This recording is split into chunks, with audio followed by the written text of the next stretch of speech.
Praise the Lord. మార్చి 27వ తేదీ 2025.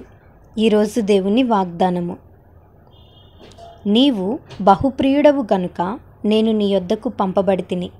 దానియేలు గ్రంథము 10వ అధ్యాయం 11వ వచనం. ఈ వాక్యం ద్వారా మనం తెలుసుకోవాల్సిన విషయం ఏంటంటే, బహుప్రియుడు అనగానే మనకు గుర్తొచ్చే వ్యక్తి దానియేలు.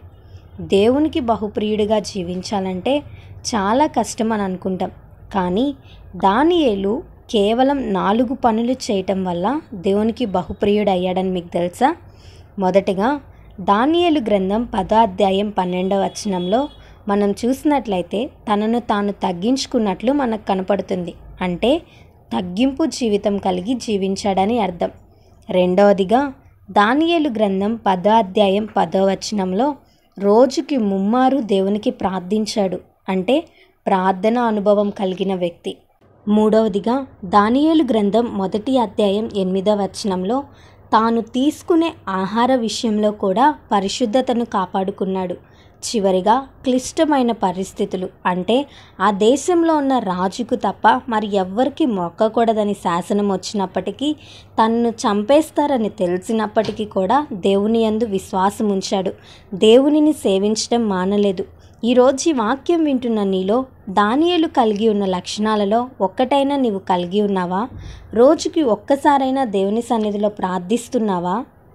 నీ కష్ట సమయంలో, భయంకరమైన పరిస్థితులలో నీవు ఉన్నప్పుడు విశ్వాసంలో నిలకడగా ఉన్నావా?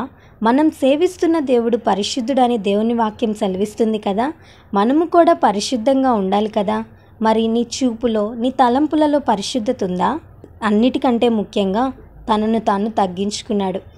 ఎవరైతే తనను తాను తగ్గించుకుంటారో వారు హెచ్చింపబడతారని దేవుని వాక్యం సెలవిస్తుంది కదా.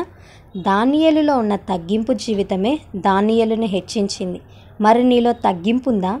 ఇంతవరకు నీలో ఈ 4 లక్షణాలు లేకపోతే ఇకనైనా ఈ లక్షణాలు కలిగి జీవించడానికి ప్రయత్నించు.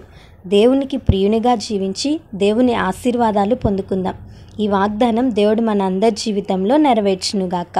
ఆమేన్. ఈ వీడియో మీకు దీవెనకరంగా, ఆశీర్వాదకరంగా అనిపించినట్లయితే లైక్ చేయండి, షేర్ చేయండి, కామెంట్ చేయండి, సబ్స్క్రైబ్ చేసుకోండి.